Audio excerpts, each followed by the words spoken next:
We are live. Welcome back, everybody, to the All Elite Breakdown, Episode 2. And tonight, we're talking about AEW Dynamite from this past week. So that's 9/8/21. And also AEW Rampage, which was, I believe, 9/10/21. Yes, 9/10/21 as well. I'm your host, Hunter Chambliss. And random lights went off. My co-host, Covey French. How's it going, man? Hey, something good. Yeah, the slight... Oh, there we go. All right, we're there back. There we go. Let there be light. Yeah.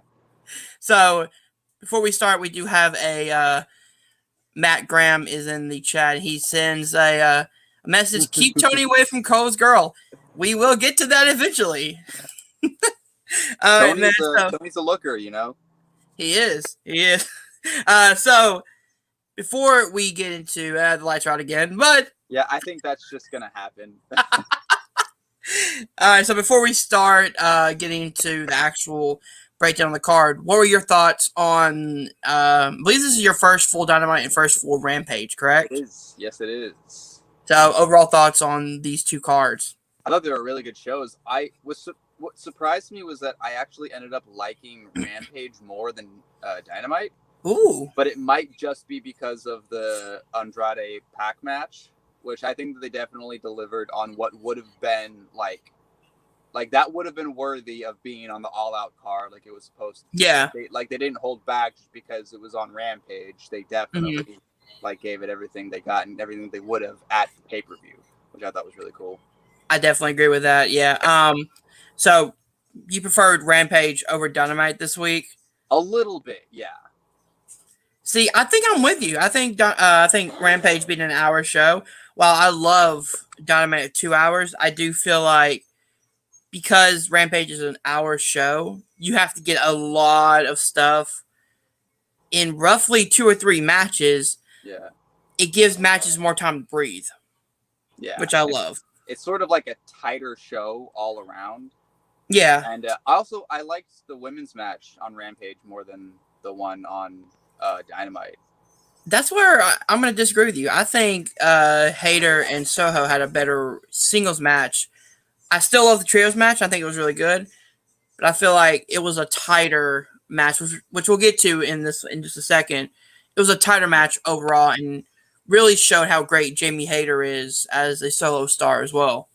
Yeah, that's fair. I think I just liked how the trios match was sort of, in my opinion, a better showcase of the women's division than the Casino Battle Royal at All Out. Yeah. I felt like each of them kind of got a little bit more to shine, which is what I thought was missing from the Battle Royal. Mm-hmm. Definitely. All right, so if you're ready to kick off, I have a lot of notes we can talk about. So we open up Dynamite. They are in Cincinnati, Ohio tonight. And don't let you forget that. No, they do not, which I love. I love. Make the crowd feel a part of the show as much as possible. So we start off with the opening match. Malachi Black taking on Dustin Rhodes. Kind of the continuation of the Malachi Black crusade against the Rhodes family. So we open up the match with pretty much a fist fight right off the bat. Dustin takes the lead as they fight outside the ring. Dustin goes for a destroyer outside but gets countered by Black with a back suplex through the announce table. Dustin barely makes it back into the ring. Black exposes the turnbuckle, applies the knee lock, and then for the rest of the match targets Dustin's knee. Black goes under the ring and pulls out Cody's boot, which I love the attention to detail. The same boot that he took after pretty much almost retiring Cody Rhodes after pretty much destroying Cody in his debut match. Dustin fires up, hits a Canadian Destroyer. Black barely kicks out. It's a very close 2 count. Dustin goes for the Bulldog, but Black reverses, trips Dustin into the turnbuckle, hits Black Mass for the win. Yeah, this was I sort of expected this to be Black just destroying Dustin Rhodes, and it's not quite what happened. And also, I was a little rough on the Black Mass at the end. It was kind of... Yeah, I feel like it was kind of mistimed, but also commentary did a great job of covering up that the exposed turnbuckle was enough to put him down. It's just the Black Mass was just enough to finish it off. Yeah, that was a good call, a good sort of on the spot thing. But Yeah, Dustin Rhodes, like, I wasn't sure what to expect going in because I did watch the match between Dustin Rhodes and Cody Rhodes from whatever 2 years Ah, ago. so good. See, I thought it was fine. I didn't think it was quite as good as everyone else did. Hmm. And so I was a little like, whenever this match started and it was more even, I was kind of confused because I knew that I didn't watch the match, but I know that Malachi Black like destroyed Cody. Yeah. So the fact that Dustin was like putting up more of a fight, I thought was strange. But as the match went on and seeing like what Dustin can do in the ring, and like it would make sense that he would be bringing even more to sort of try to avenge his little brother and everything. Yeah. So then I sort of like okay, I was like, that makes sense. And then yeah, it was really solid match. Dustin Rhodes, does he regularly do a Canadian Destroyer? That's one of his finishers. Yes. That's wild. He busted out just all the time, and I love it. But I will say this: I love the idea that Dustin got just a bit more offense than Cody did, because it hints the fact that Cody rushed into the match against Black, and it cost him. That shows Cody's inexperience. He's still young. Yeah. Dustin, on the other hand, has had about 40 years of experience in the business. So he found a way to not let Black get in his head, and was able to kind of not play into the mind games a lot that Cody did, not get into the emotion of the night like Cody did, and it kind of helped him to kind of stay focused on the target at hand. Yeah, for sure. All right, so next we go into the CM Punk in-ring interview. You break this down. I'm gonna go see if I can fix something real quick. Alrighty. So we have the CM Punk in-ring interview. He personally comes down and thanks Darby Allin, Stings, and the fans. Punk says that he didn't know if he had what it took, but it's like riding a bike. He puts over the main event in Jon Moxley versus Minoru Suzuki tonight. He talks to Ann Linda in the crowd, the woman who raised the late great Brian Pillman. He said that April, his wife, texted him after the show, "What's next?" And he said he will let the people decide. But then Taz interrupts Punk, and Punk says to never interrupt him again. Taz says to never mention a member of Team Taz, and Punk says he never mentioned a member of Team Taz. Hook and Hobbs comes out. Punk says he wants all of Team Taz and ends it with, "Beat me if you can, survive if I let you." I love it. Yeah, I like this because it was pretty clear that that what they're going for is like Taz like desperately wants the attention from like a CM Punk feud. So he's like throwing out like, don't mention people in Team Taz, and he's like, I didn't. Well, they bring up in commentary that Punk has been talking about one of the wrestler guys like Powerhouse Hobbs and Ricky Starks in interviews online and things like that. So that's why Taz found this as a perfect moment while he's on commentary to be like, don't bring up my guys if you want to wrestle them, because it's not going to end well for you. Yeah, but the fact that he didn't bring them up in the promo kind of makes me think that Taz is really just like he's trying to goad Punk into a feud with him so that he can be like, look, my guys just beat everyone's favorite signing of the last few weeks. Mm-hmm. So I kind of like that like psychology there. And also like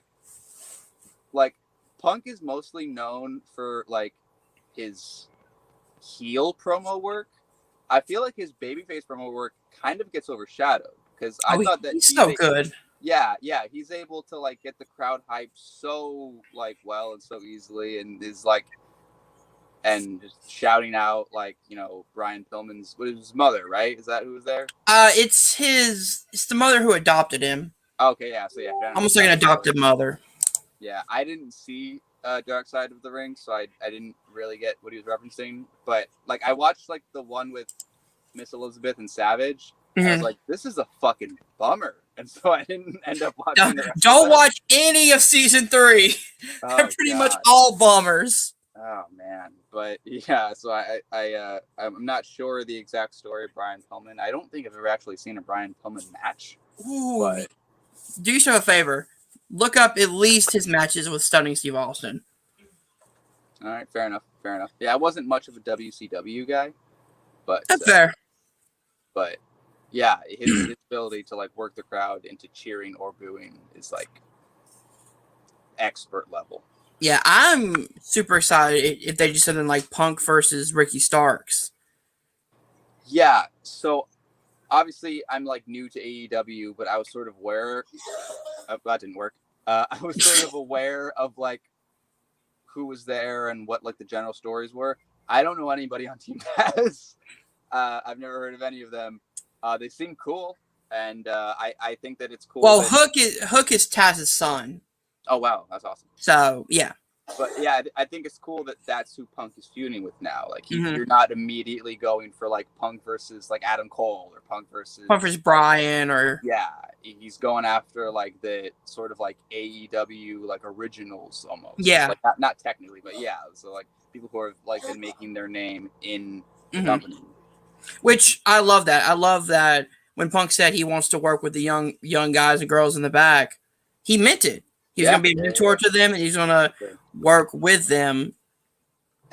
Like, he's not going to just put himself over all the time against these big names. He wants to work with the young guys and help them along the way. Because even though Darby lost at All Out, he became even more of a sensation than he was before. Yeah, because he held his own against CM Punk.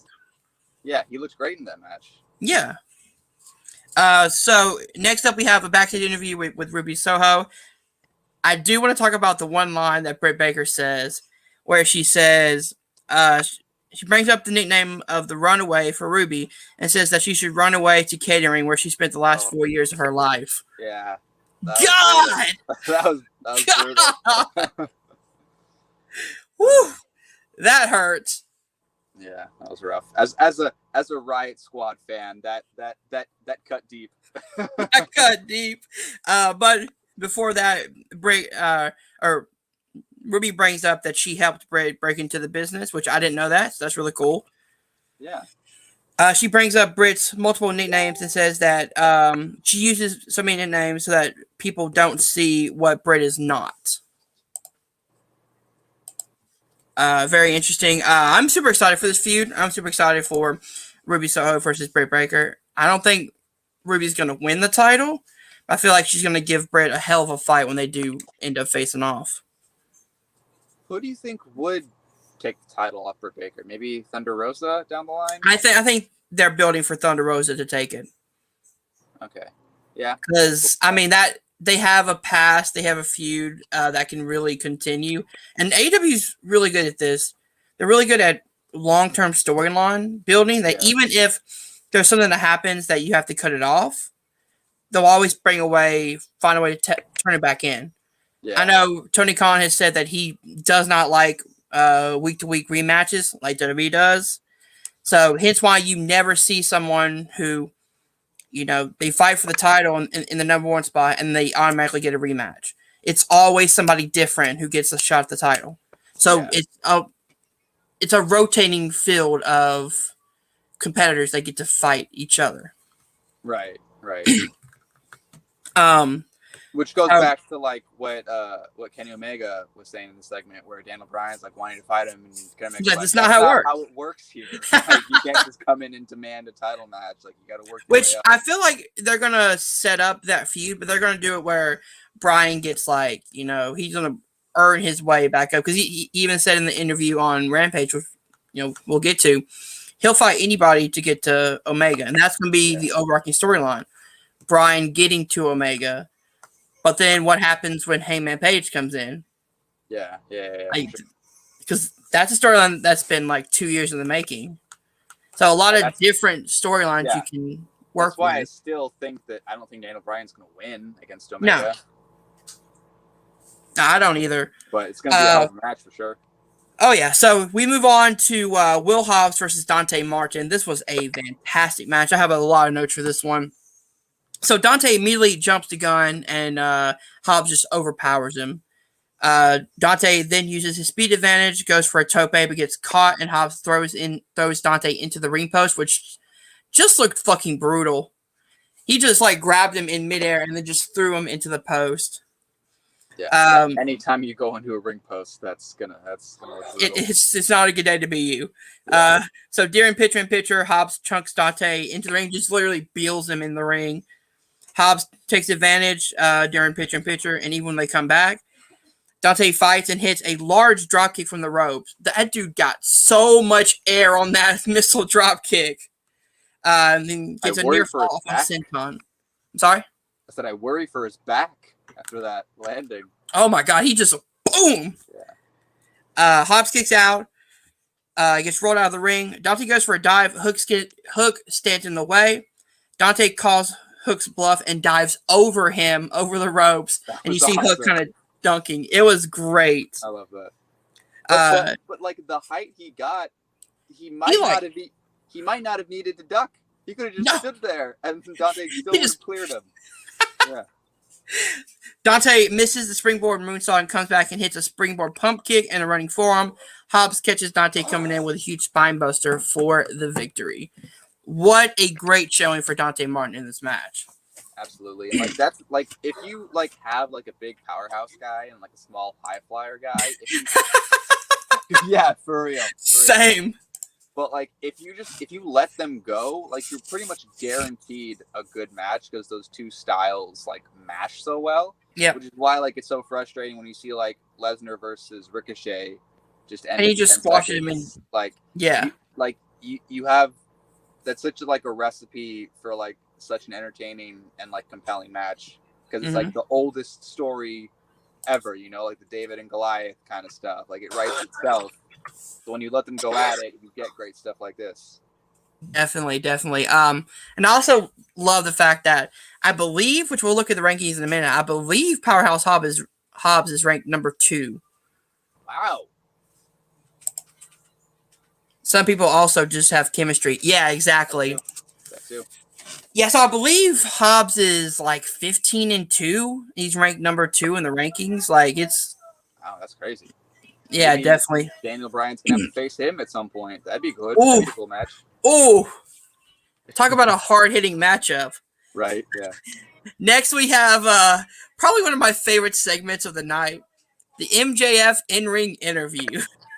Yeah. Some of the stuff I might not be able to say on YouTube, so I will not try to go into that one. So MJF comes out and he says, before Sunday, he beat Jericho 3 times. On Sunday, he beat him a 4th. He said the match was restarted because of extreme bias against him.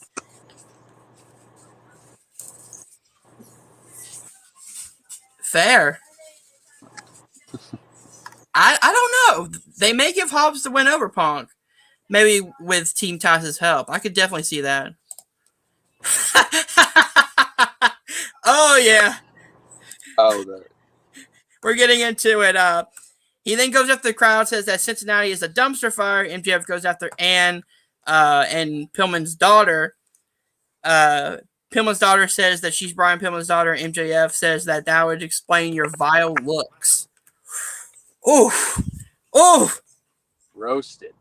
Then there's a lot of stuff that I can't say. So out comes Brian Pilman Jr. He says that Max had a silver spoon upbringing and thinks where he's from is the greatest.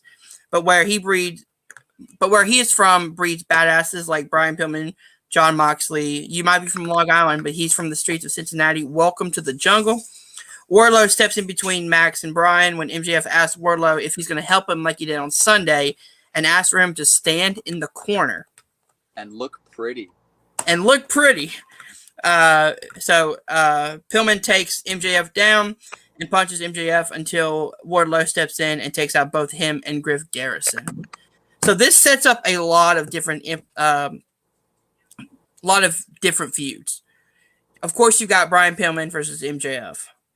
They're going to do that eventually, and that's cool for Brian Pillman Jr. because I am a huge fan of that guy.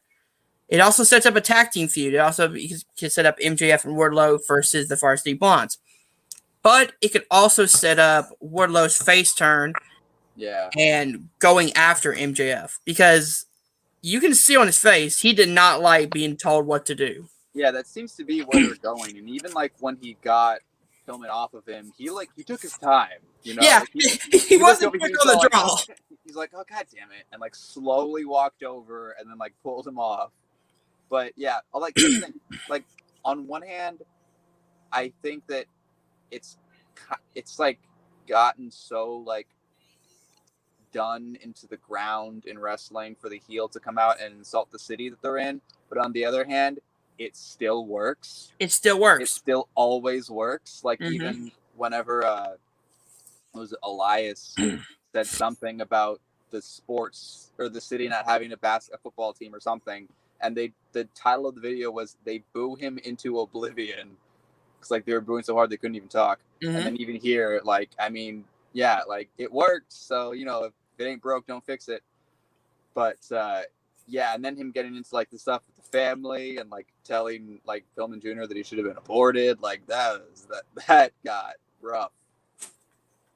Oh yeah, I definitely agree. I don't think Brian is a main eventer quality right now, but I do think with a lot more work, especially with it, you know, if they want to put the tag titles on the Varsity Blondes and have them have a really good run with them, I do feel like Brian Pillman Jr. can be a main eventer one day.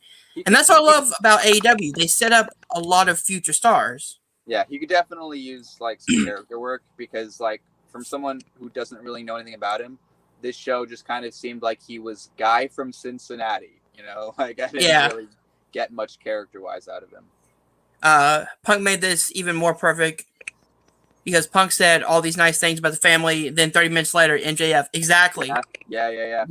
For sure. So you have that complete high of Punk and then the dick bag of MJF. Yeah, just tearing it down. Yeah. All right, so we move on to Jamie Hayter versus Ruby Soho. Really, really enjoyed this match. So Hayter starts with a strength advantage, of course. Ruby grabs Hayter's arm and shoulders and hits some forearms to the chest and throat. Then hits a pump kick, which stuns Hayter in the corner. Hayter takes control by slamming Ruby's neck into the ropes with velocity. Not once, but twice. Yeah, that was... He hit her in the middle and then the bottom.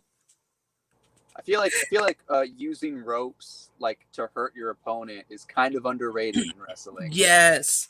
Unless you're Mick Foley. Yeah. Because those aren't like ropes, as they say. It's steel cables. Yeah. That have just a little bit of they're like they're super tight too. Yeah, so like to the fact where when you're a new wrestler and you bounce off the ropes, you get welts on your shoulders and your arms just by hitting them. When I was a kid, I went to this like local like luchador wrestling show or whatever, and they like didn't have any kind of like security or anything. So like in between as most indie shows don't. Yeah. So like in between matches, me and other kids would just like go into the ring and just like mess around and stuff. And I like touched the ropes and I was like, people bounce off of this? That's insane. That would hurt like hell.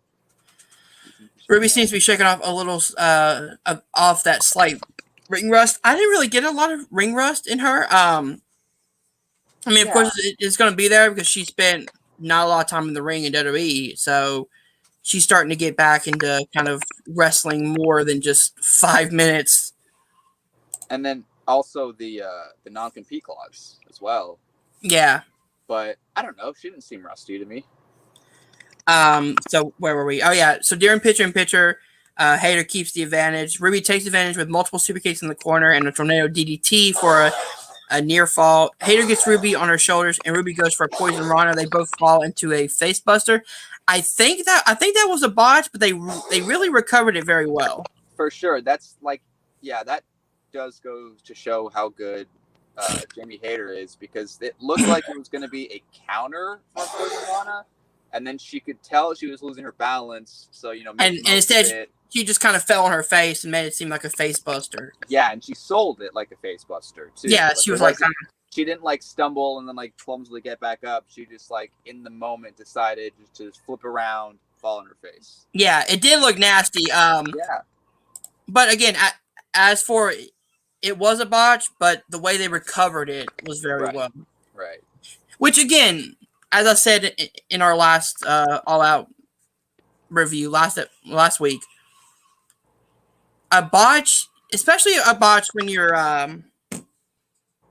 when like a wrestler botches and then they try to immediately recover, it always looks kind of weird. Yeah, because like it's when you sort of like pretend that nothing happened is when it gets like, okay, well now we notice it even more. But Yeah. with this, it almost looked like that's what Ruby was trying to do. Yeah. She has a base like Statlander. Are you meaning as like Jamie Hayter has like that super strong base? Yeah. Which I could definitely see that as well. So Ruby hits the Pele kick for the victory right after Britt attacks Ruby from behind. Out comes Rio and Chris Steinlander setting up a 6-man tag for Rampage. Was that kick always her finisher? Like even in WWE? Yeah, because it was the riot kick. Oh yeah. I don't know how sold I am on that as a finisher.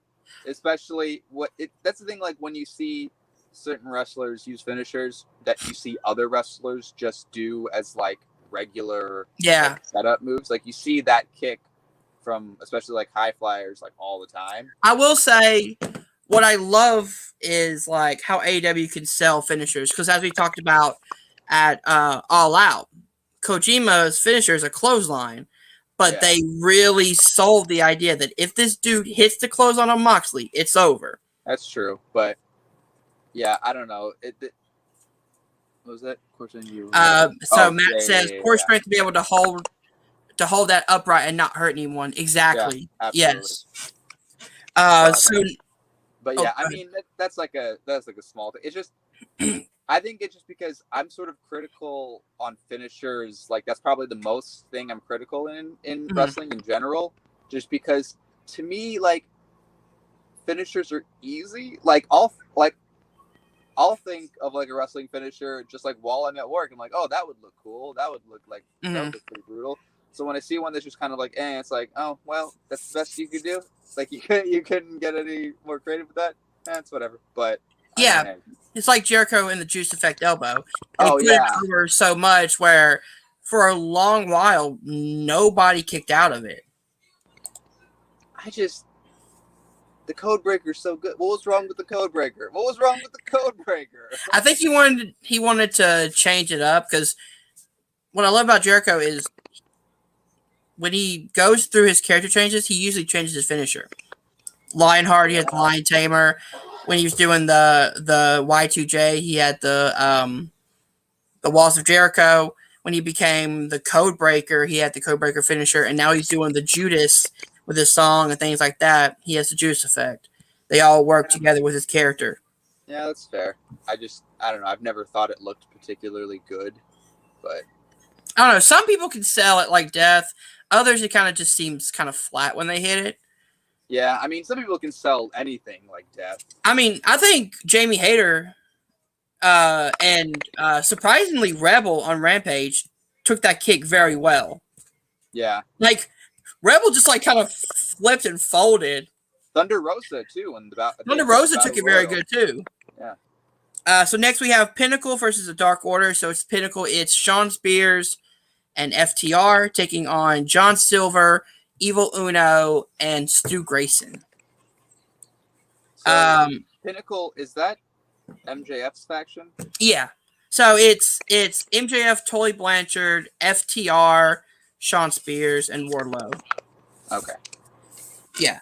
So Dark Order are having problems getting along, and it shows in this match. I love this storyline, though. When Adam Page joined the Dark Order, everything was going fine. He was kind of the glue that kept them together. But when Hangman left the group and said, I want to do this on my own, it kind of created a divide, because on one hand, when their best friend is getting, kicked by like 4 or 5 guys, they want to go on to help, but you also want to respect what your friend said. He wants to do it on his own. Great tension building between a lot of different storylines. Yeah, and it seems to me that like this is an instance where they want you to think that the group is going to split up, but it's actually going to end up sort of getting more resolved, and then they're going to like come together, maybe because of Page's return. That's what I think would happen. I think Page is going to come back and get them back together, and then that's what's going to convince him to finally go after Omega by himself. Yeah. So Silver talked himself in. Great triple team moves from the Pinnacle, which leads to an assist C4 on Silver for the Pinnacle to win, which I love that assist C4. Yeah, I just love how Spears hits the C4 to begin with. Just the Death Valley driver. Yeah, the Death Valley driver. Yeah. It's definitely better than, what was it, the tiebreaker back when he was Ty Dillinger? Oh yeah, the Ushigoroshi. Yeah, but then he had to change it because yeah, AJ it was Styles, like a face buster type thing. Yeah, because AJ Styles was doing it as like a regular move, so we had to change it. So he like spun him and then like dropped him on his knee, and it was weird. Never looked great because the opponent pretty much always landed on their feet. Well, but yeah, I like this. I like that a lot. Yeah, so it's not just straight up like a Death Valley driver. It's like there's a little like flavor to it. Yeah, it's almost like a Death Valley driver meet AA. Yeah, he kind of just like flips them off. Yeah. So then a fight breaks out with the Dark Order to continue this whole storyline. Out comes Ty Conti and Anna Jay, which I love Anna Jay. She's amazing in everything she does. By the way, congratulations to Jungle Boy on being able to get with her. Nice. Mention that. Which, by the way, during the Jungle Boy and Kenny Omega title feud, Jungle Boy put out on Twitter like the photo of them together. He was like, "Oh, what? Am I supposed to be impressed? You got a pretty girlfriend, and I got the world title. So who really wins?" I'm like, Omega's a dick, but I love it. Speaking of Omega, we have the Elite interview. That's how you tie stuff together, ladies and gentlemen. That's called a segue. That's called a segue. So they bring up that Omega was voted the number one wrestler in the PWI top 500 list this past week. The top three, I believe, were Bobby Lashley at 3, Roman Reigns at 2, and Omega at 1. That sounds right. And people so on Twitter were mad. Huh? And people on Twitter were mad. I don't care. I mean, when a guy has held 5 belts in 1 year, he kind of deserves number 1.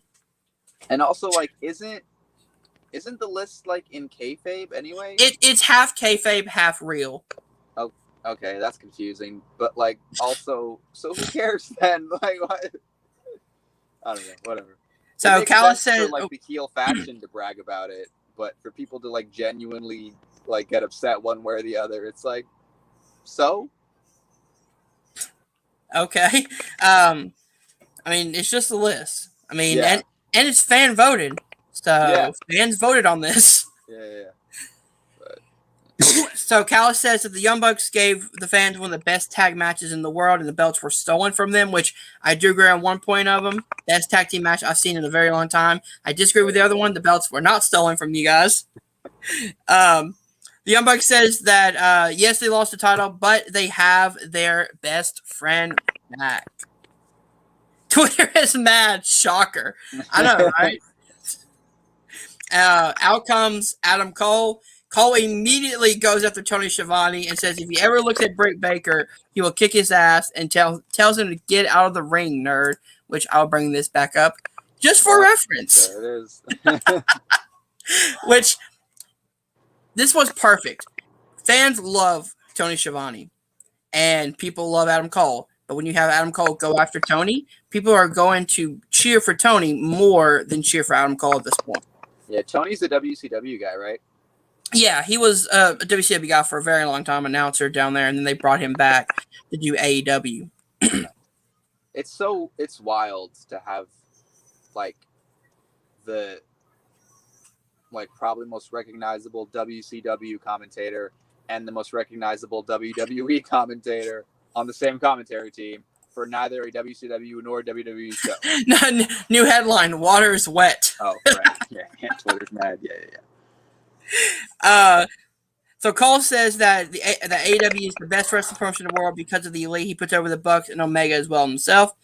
Omega takes the mic and talks about how he hates being interrupted, and then out comes Bryan Danielson. I almost did it too. To interrupt. Yeah, you did it last week.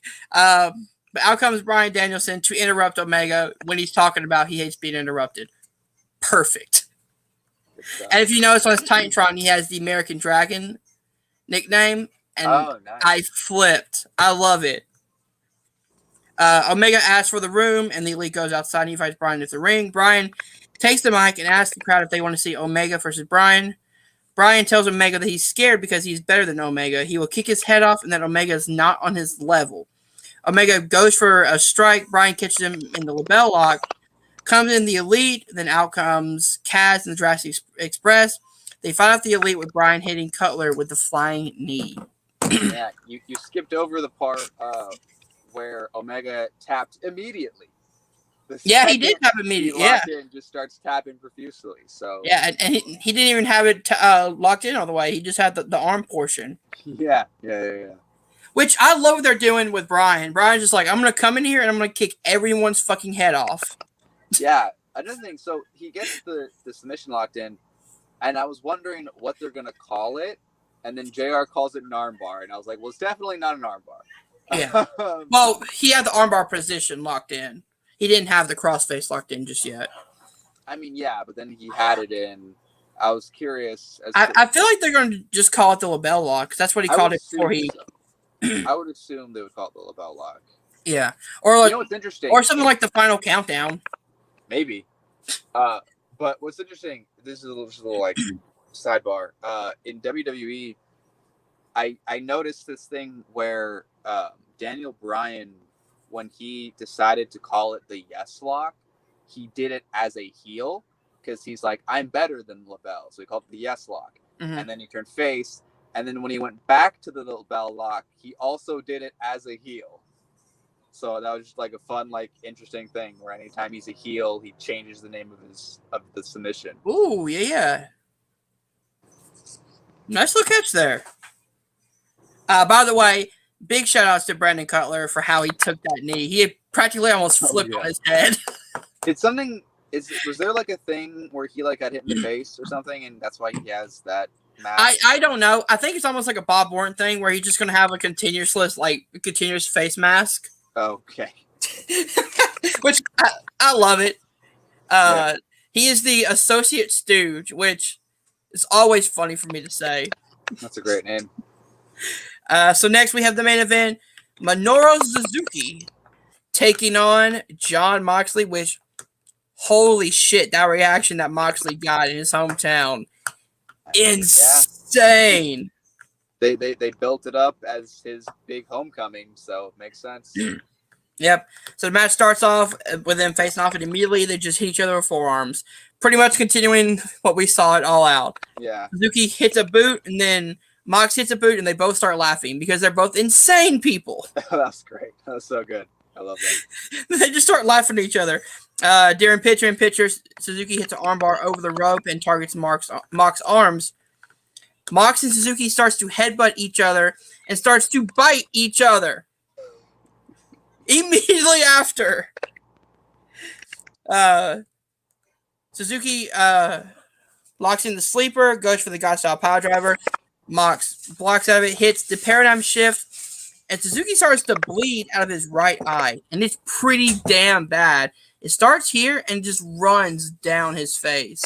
Yeah, I couldn't tell like what they would have done.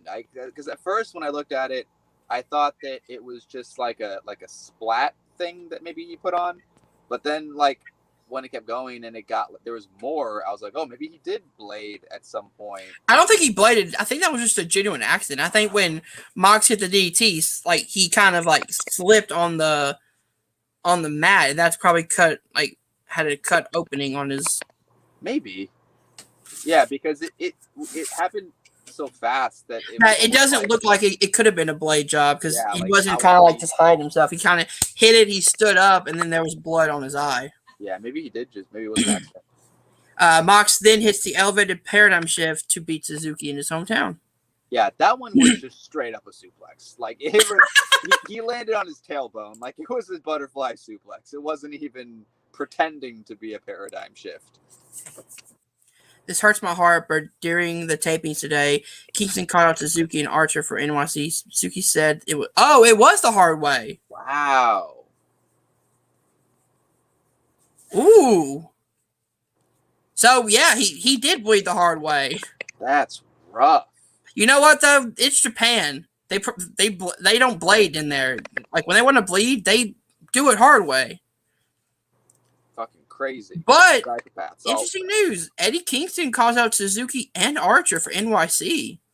I could have sworn they were going to set up a rematch with him and Miro for the TNT belt in New York.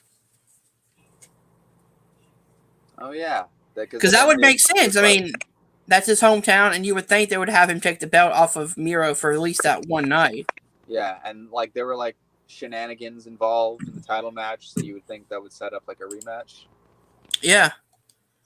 All right, so now we go on to Rampage. So we start off the night, surprisingly, Andrade El Idolo taking on the bastard Pac. Yeah, they like to do this with Rampage, I noticed. Like, start off with, like, the big match, like, set it off with the boom. Like, the first one was the title match between Christian and Omega. Yep. And then you had the first segment was the Punk return, but then the first match was, what was it, Jurassic Express versus... Oh, I can't remember who they faced. But it was a tag team tournament match. But, like, the CM Punk thing, that's like a big deal. So yeah, they like to start off Rampage with a bang, which I think is really cool. So just to show you guys, this is how many notes I have for this one match. Jesus. It just keeps going. It was a great match. This was a pay-per-view quality match. Definitely. On Rampage. So the shoving and forearm start at the beginning of the match. Shotgun dropkick from Andrade. He takes the lead in the match. Pac hits a wheelbarrow arm drag into a spinning hurricane run into a tope con hero to the outside, all in one motion. That's wild. And I was like, what the hell? He just one after the other. Oh. Eddie called out Mox. Oh, him and Mox. So it's going to be Suzuki and Archer versus Kingston and Mox? Okay. I think this is a makeup match for Suzuki and Mox. Oh, okay.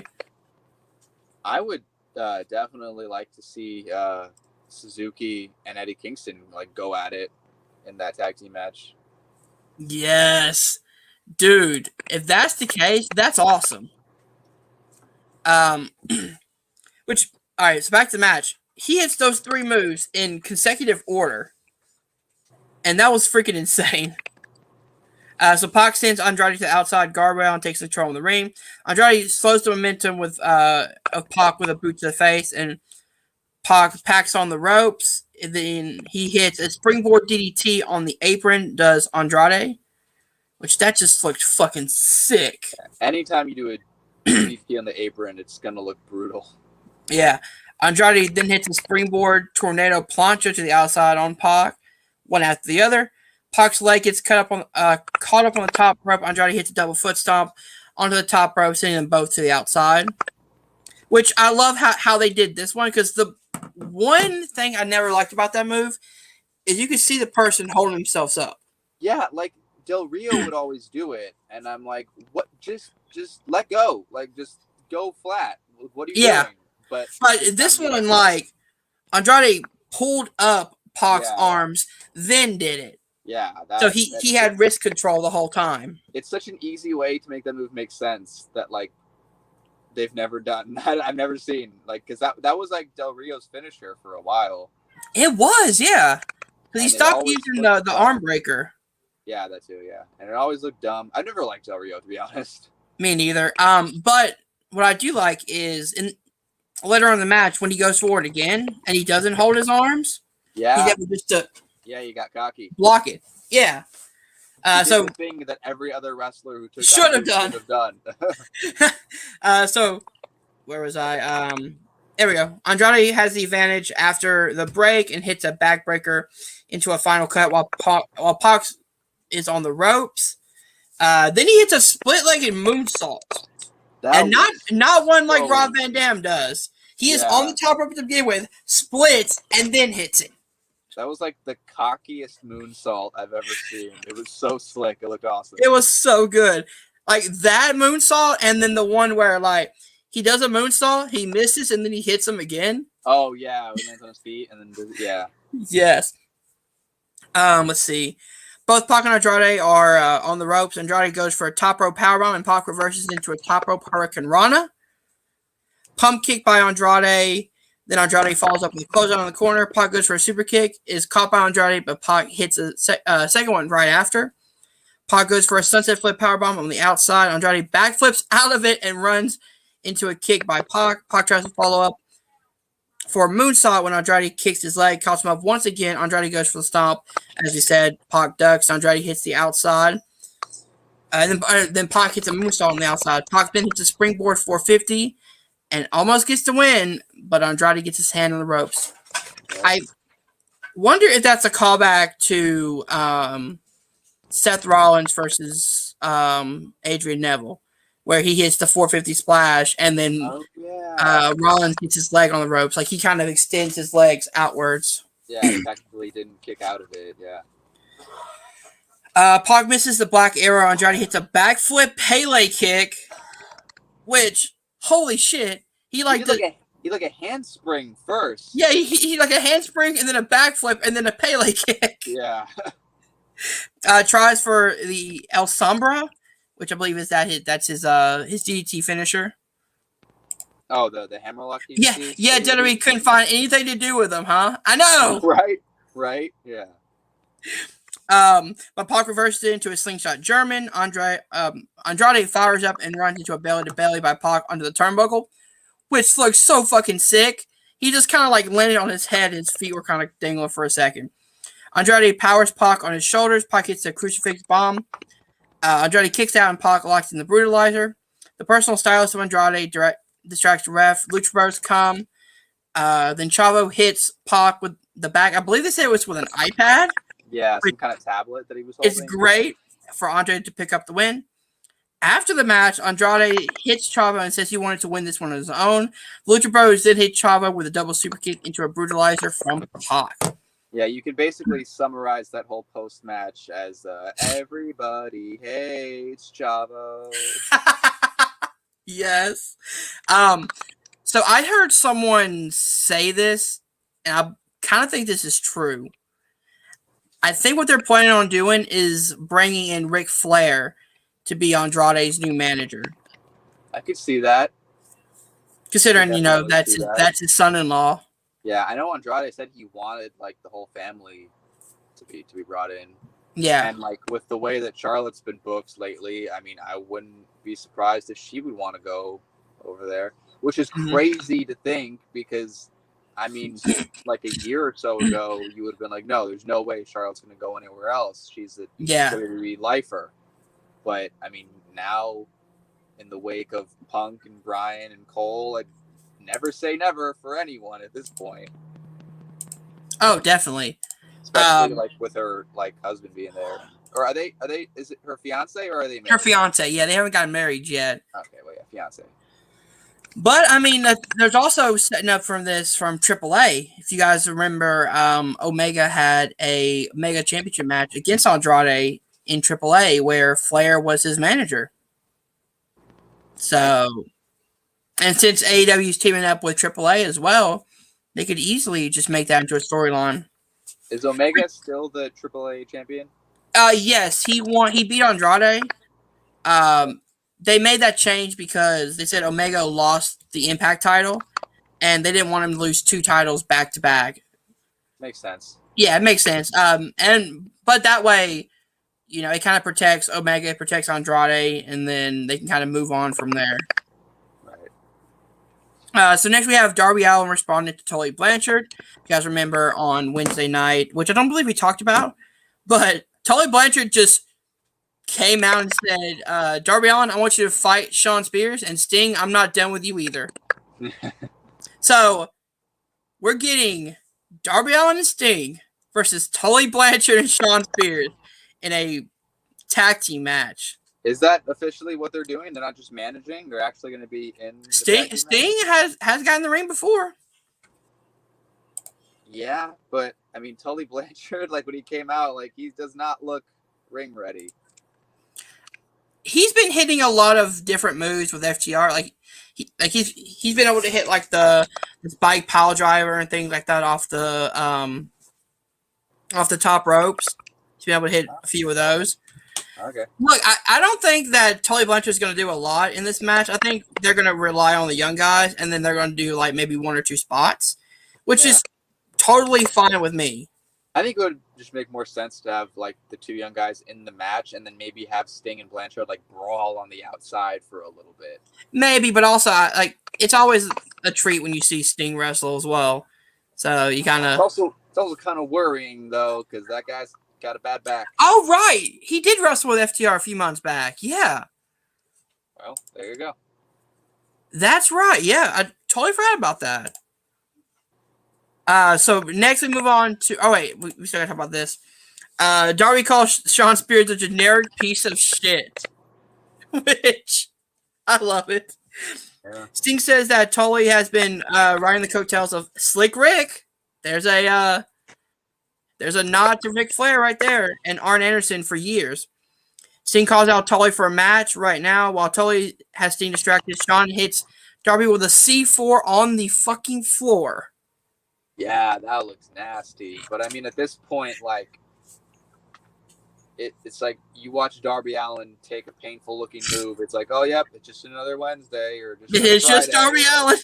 Yeah, it's just Darby Allin doing Darby Allin. Darby Allin to me is this generation's Jeff Hardy. I could see the comparison to that. Yeah, for sure. All right, so we move on to Cole and Brian's interviews. Cole says that he sees the Elite as a brotherhood. He trusts Kenny and the Young Bucks, and they trust him, which I can smell the turn coming. Yeah. Whether you make Omega a face and have him leave the Elite, or if you want to make him a heel, have Cole turn into a face, have him betray them. Either way. All the talk of trust definitely raises suspicion. Definitely. He says that Brian and Christian are special because of their body of work is undeniable.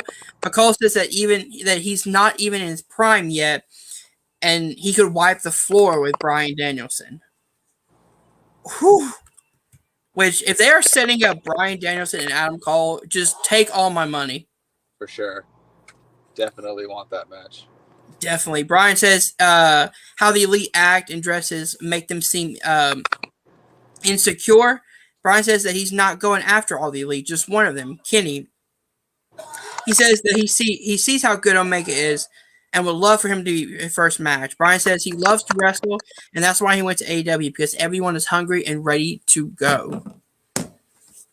So in one 20-second promo, Brian just put over the entire AEW roster. Yeah, definitely. All right, so I believe we have Adam Cole's first match announced. We do, yeah, next week. I wonder when we're finally going to get Danielson's first match announced. I'm really interested in who his first. I'm gonna say the New York show. Probably, because isn't that when most people thought he was going to debut? Yeah. Originally, so that would make sense for him to have the first match there. Which also we didn't talk about, but what we'll bring up real quick. The main event for that New York show is huge. The rematch between Cody and Malachi Black. It's the main event? I believe it's the main event. Is there not going to be like a title match?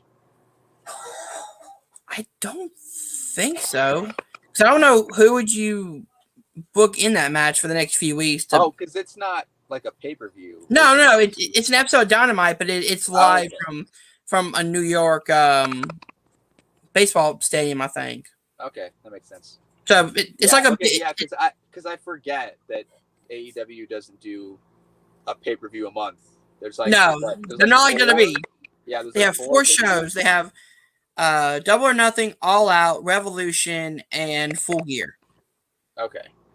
So so in between they have sort of these like super shows, kind of like NXT does. Yeah, they have like New Year's Smash where they had Rey Fenix versus Kenny Omega for the world title. Oh shit! I gotta go back and watch that. You gotta watch that match. There are some crazy transitions. Winter's Coming, which I believe they're gonna do that one again. which again you had Omega versus Moxley for the title. So they have kind of big super shows in between. Okay. Matt says betting this now to Bray Wyatt to AEW confirmed. Not really, but on the September 29th episode of Dynamite in Rochester, I could see that close to the New York area. It would be a great way to tribute Brody Lee as well because he's from Rochester, New York. See, I've kind of thought that Bray Wyatt would have been best in Impact, given what they were able to do for like Matt Hardy. Yeah, but I mean, yeah, and again, like with AEW, with like so many major signings recently, it's like the main event scene could be in jeopardy of like becoming a little bloated. I could see that, but also, I mean, what's cool about AEW though is they are teaming up with a lot of different promotions. So say that Bray Wyatt does sign with AEW, he could easily go to Impact and work a few dates there if he wanted. Yeah, that's true. So it gives people a lot more freedoms to go where they want. Like Brian, he said the main reason why he joined AEW was because, well, one, the talent, and two, he wants to work in New Japan. He said it's always been his dream to work for New Japan, which I bet your ass, if they had known about this earlier, they would have set up Brian to be in the G1 Climax this year. Probably, yeah. I have a feeling that by the end of the year, we'll probably get Brian versus Suzuki, and maybe that'll be Brian's sort of like way into New Japan. Yeah. So, as Matt said, it's Arthur Ashe Stadium, and it's a tennis stadium. I did not know that. But tennis had stadiums. Matt says that here's the Arthur Ashe card. Brian Pilman Jr. versus MJF. Cody Roach versus Malachi Black. And yeah, you're right. They are having a solid match. Britt Baker and Ruby Soho for the AEW World Women's Championship. Wait, has that been announced? Ricky Starks versus CM Punk? Whoa. Has that been announced? Hold on.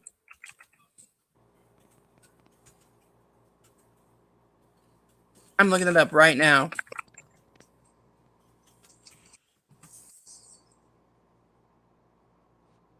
AEW Grand Slam. Let's see. Right now, the only two matches that I see on here, Brian Pillman versus MJF, Malachi Black versus Cody Rhodes. Unless this is your predictions. Maybe this is kind of like the rumor. Oh, okay. Okay. Oh. I was like, did I miss something? What are the two confirmed ones? Brian Pillman Jr. versus MJF and Cody Rhodes versus Malachi Black. Okay. So we move on to the trios match. Britt Baker, Jamie Hayter, and Rebel taking on Ruby Soho, Chris Statlander, and Riho. I was listening to the song Ruby Soho today. It's a damn. I was today too. I think that once like the crowd kind of like it seems like that'd be a song that the crowd would sing along with. So I think after they hear it a few times, I think they're probably gonna start doing that. Most of them are like you can hear chants in the crowd of people singing it to her. Okay, yeah, I wasn't really sure. I didn't really hear it, but I think I found her website and didn't catch the headlines. No, that's cool. I was just like, did I miss something? Like, was that announced already? So Riho starts the match with Britt Baker. Britt tries for the crucifix pin. Riho bridges out and hits a dropkick on Britt, who throws a shot at Riho and backs her up in the corner where Chris tags in. Britt goes for the armbar. It's blocked by Chris with a slingshot power slam. Riho tags in, so does Rebel, and Chris hits Rebel with a dropkick. Then Riho goes on the back of Chris in a gory bomb position and hits her with the Liu Kang rapid fire kicks. I love this spot so much. So innovative. Yeah. Riho is like, you look at her and you're like, oh no, she's not gonna get in the ring with these people. They're gonna murder her. And then she's like 50 pounds, and then you realize that she beat Nyla Rose for the world title. You're just like, nah, she's tough. Yeah, then she pulls out this like crazy shit, and it's like she's gonna break her back, but she gets right back up like nothing happened. Yep. So Jamie Hayter comes in and gets hit with a tiger feint kick, aka the 619. Yeah. By Riho. Multiple forearms by Riho. She goes to spring off the top rope, and Riho kicks Riho off to allow Hayter to take advantage in a snap suplex to Riho. When we come back from break, Hayter has Riho in a neck crank while Riho tries to stand up. Riho hits an arm drag on Hayter, who flips up from it and hits Chris with a forearm off the apron. She tries to hit Ruby. Ruby ducks, and Riho makes the tag to Ruby. Ruby hits Hayter with multiple forearms and a flying kick to the face off the ropes, and hits an arm trap judo trip for the near fall. Chris tags in and Ruby goes for a team move when Hayter blocks it off, fights off Ruby, knocking her out of the ring, and hits a backbreaker on Chris, which looked so fucking sick. Yeah. I love Jamie Hayter's almost like an Irish curse backbreaker. Yeah, that's kind of what it's like, yeah. Hayter tags in Rebel. They go for a double suplex on Chris, but Chris reverses it and hits a suplex on both Hayter and Rebel. I'm a sucker for a good double suplex with one person doing it to two people. It always looks awesome. I think her intro, just like Cole's new one, once the people get used to them, they will sing along with them. Exactly. Yeah, I agree with that with Cole as well, yeah. Man, one thing with Cole was like, when he did the thing, I expected him to like do the boom on the boom with the song, and then he didn't do it. Well, he'd be like, it's not like he kind of did it when they were like, Adam Cole, baby. Yeah, that in the song. So let's see. Chris gets a roll up on Rebel while looking at Britt. Britt comes in and breaks it up with a Meteorora. Britt hits a super kick and tries a brainbuster on the knee, aka what Adam Cole used to do before he hits the Panama Sunrise. But Chris blocks it into a fisherman driver. Riho gets on Chris's shoulder to hit a double fist up on Britt, but Rebel blocks Britt and takes the most impact off her back, which that had to suck. Yeah, that looked rough. Because yes, Rio's like 60 pounds, but she's coming off the shoulders of Chris Statlander. Yeah, still, if you took like a 60-pound bag and like dropped it on someone's back, it's gonna hurt. Yeah, his timing was off a little bit. Again, I was kind of expecting him to do it on the boom, but the fact that he kind of messed up and then timed it when they said Adam Cole baby was kind of perfect. Yeah. Maybe next time. Riho takes out Hayter with a diving crossbody on the outside. Ruby hits the Pele kick on Rebel to win the match. Which, kudos to AEW for not only having two great women's matches on Wednesday's Dynamite and tonight, but giving Ruby the victory on both nights. Yeah, they're really building up that title match. Which, again, I know a lot of people say that AEW's problem is their women's division, and I agree. It seems like they're getting a lot better with the talent they have right now. Yeah, like I said, that's why I liked this match so much, is because I thought that it was like all six of these women, you could tell that like them plus maybe like Nyla Rose and like Thunder Rosa are seemingly the ones who are kind of like leading the charge into like a better women's division. And with all the other like women sort of like getting better as they go, you have these women who are kind of holding down the main event scene while the others kind of like have time to improve. Exactly. Oh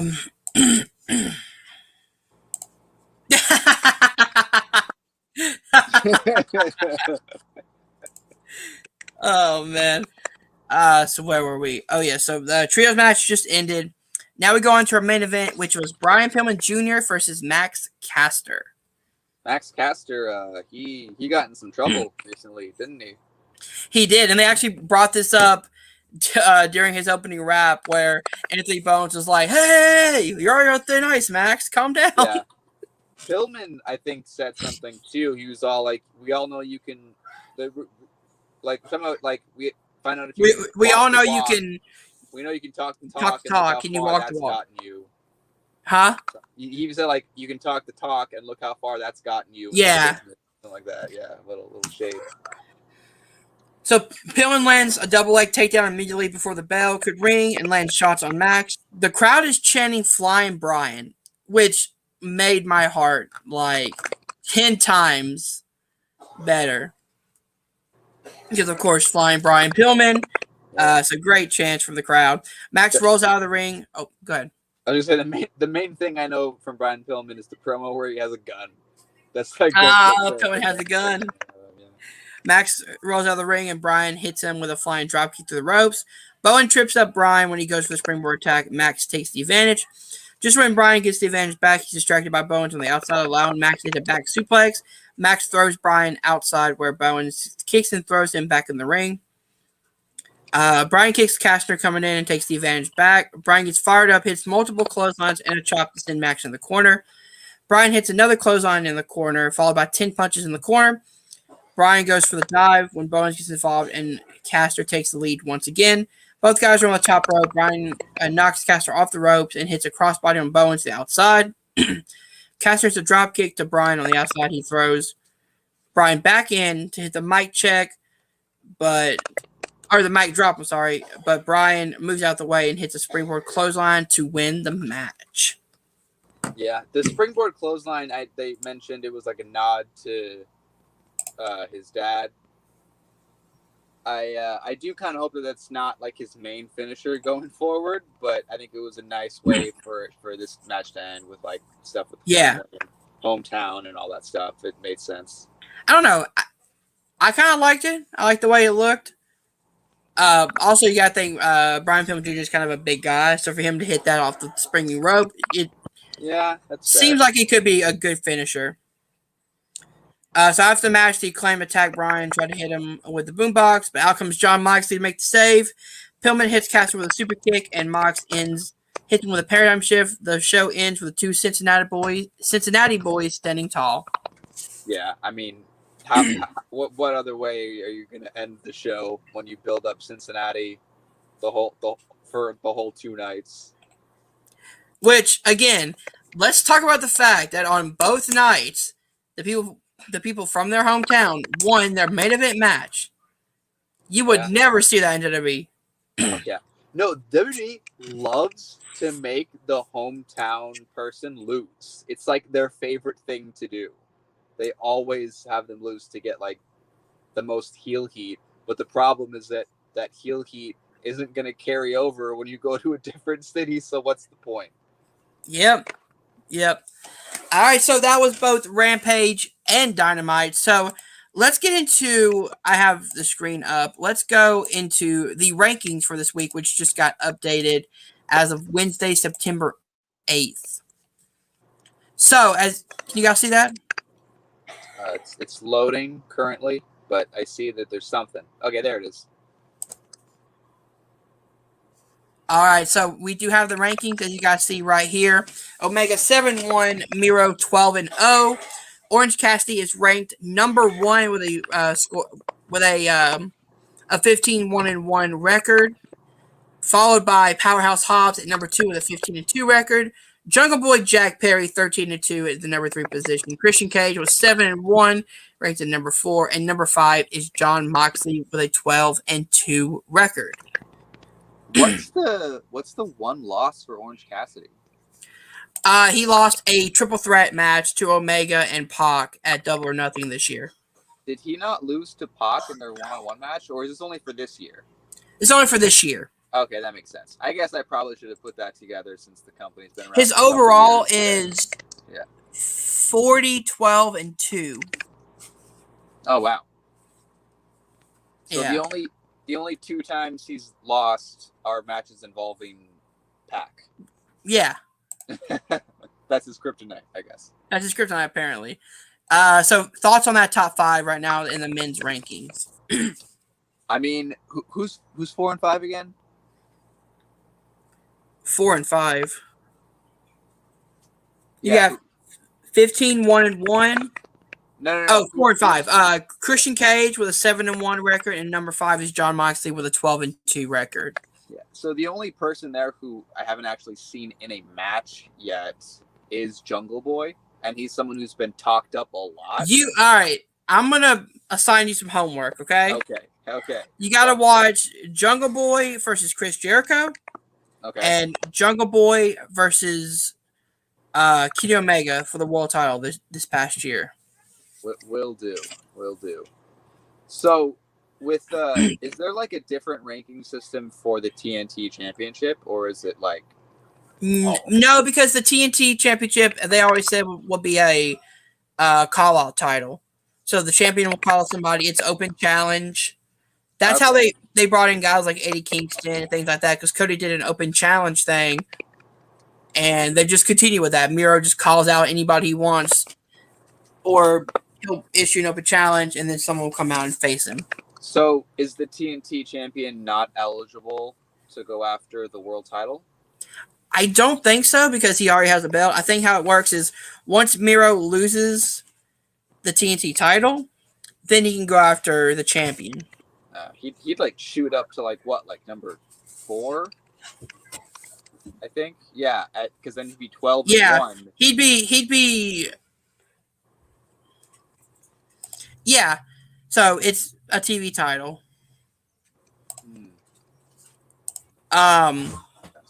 So yeah, he'd probably be placed above Christian, probably around 4th place. So now he lost it like his next title match. Yeah, overall Miro is 19-1. Oh wow. Omega as the champion is 7-1 this year and 50 and 14. Oh wow. Yeah, I know they waited a while on pulling the trigger on Omega in like the main event scene, which I think is pretty cool. Because as they said, they didn't want to do the WCW thing where they booked themselves to win the titles. Yeah. They wanted to wait a little bit. Is Kenny booking? Kenny and the Bucks are all bookers. So the Bucks book for the teams division. Omega helped with the women's division, and I think Tony Khan works on the singles division. Interesting. So Miro, since picking up the TNT title, is undefeated. Yes.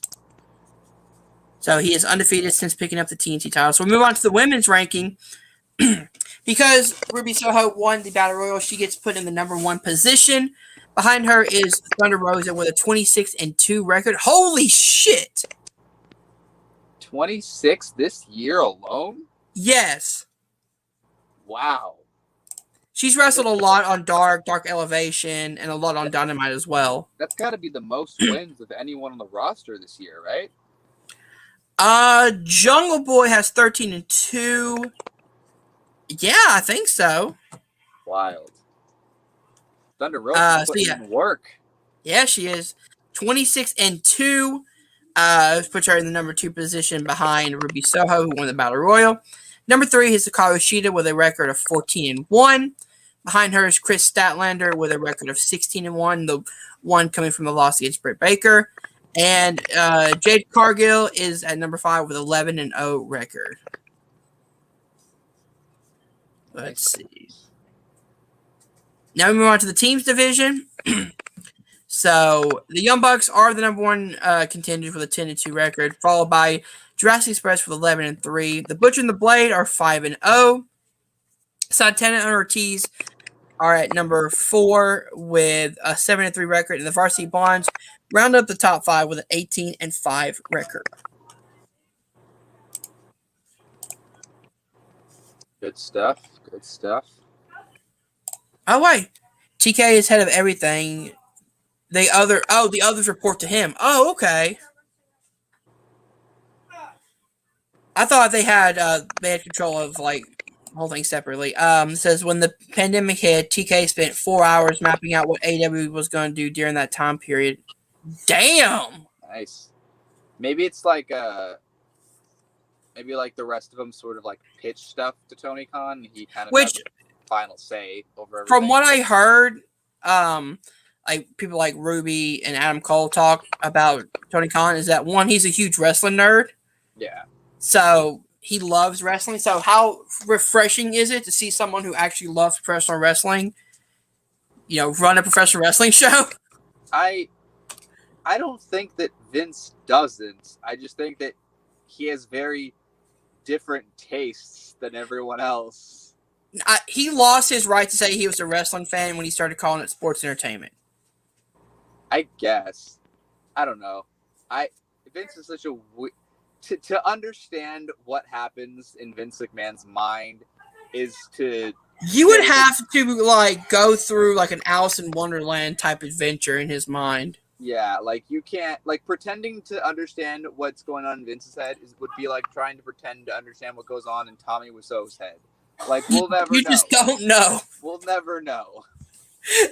Yes. So yeah, guys, that was. Oh, by the way, he said, check out Jungle Boy versus Joey Janela from Joey Janela's Spring Breaker 2. It is on YouTube apparently. All right, I got some homework, I guess. Apparently, you do. I also still really want to watch Britt Baker versus Thunder Rosa because I'm a big. You had that match was one of the best women's matches I saw this year. Nice. It's so good. Better than Bianca Sasha? I think so. Yeah. Wow. I mean, especially if you love hardcore wrestling like I do, they go all out. But I've come around a little bit more on hardcore wrestling. I wasn't a big fan of deathmatch stuff. I think the thing that started to turn me was Pentagon Jr. versus Vampiro in Lucha Underground. Oh, what is it, Ultima Lucha 1? I think so, yeah. Yeah. The Cero Miedo match, that was awesome. Hold on. He also said, I think it could have been more based on the emotion during the Battle Royal.